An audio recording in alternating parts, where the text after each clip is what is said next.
Hello everybody, and welcome back to another tutorial on this beautiful machine, the Rc505 Mk2. Today's is going to be fairly quick. It's a very simple little thing. We're only going between these two effects here on B and D.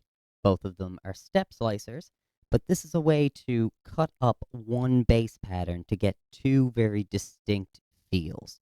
And I was listening to music the other day. I'm an Albatross came on, and this is specifically the D one, is what happens in that song. So I figured I'd make a video. Anyway, we have a normal house beat, like every video I've ever made, and a bass note. That bass note's being cut up by this step slicer.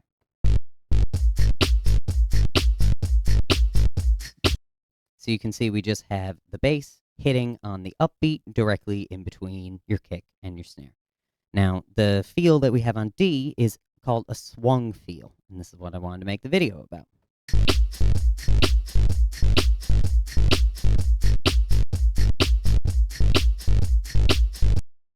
So those two feel very different from each other, and this is due to a thing called swing, and I want to explain how to get this in a step slicer sequencer kind of thing.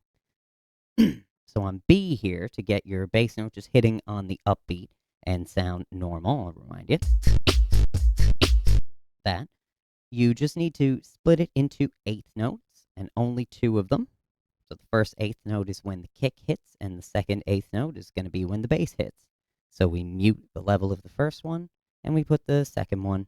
So it's just kick, bass, kick, bass, kick, bass, kick, bass. Easy stuff.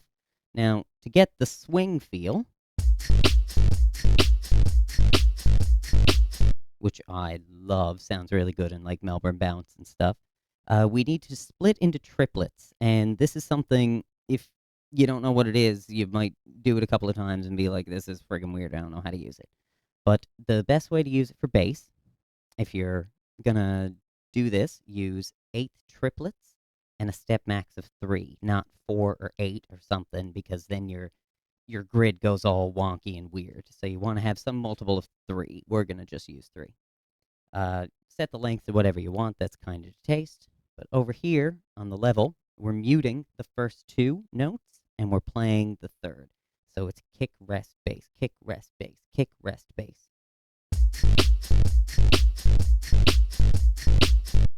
And you can also get a note to sound on the second one, and it's also a very nice feel, and it's kind of swung, but it's not as swingy.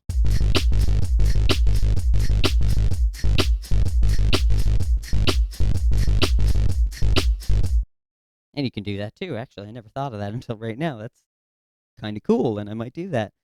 But this is swing. If you're into dance, it feels a lot different when this happens to you. Happens to the song, sorry, and you're listening to it, and it happens to your body and all that kind of stuff. But it's a great way to introduce a new section. You've got a song, and you're like, man, I want this to go on for another minute, but it's just like so repetitive right now, just doing the same thing. You can do some kind of ambient break or something where you drop out a bunch of tracks, and when you drop it back in, drop in with the swung feel instead of the straight feel. And you get the same melody and the same bass note and the same drum pattern, but all of a sudden now the bass is sitting back behind your upbeat a little bit, and it's a really different feel, and dancers are really going to notice it. But anyway, play around with this a little bit. It's really fun, but it can be a bit weird to wrap your head around at first. Working in triplets on a grid is kind of strange, but play around with it, have some fun, see what you get. Anyway, I love y'all. Bye.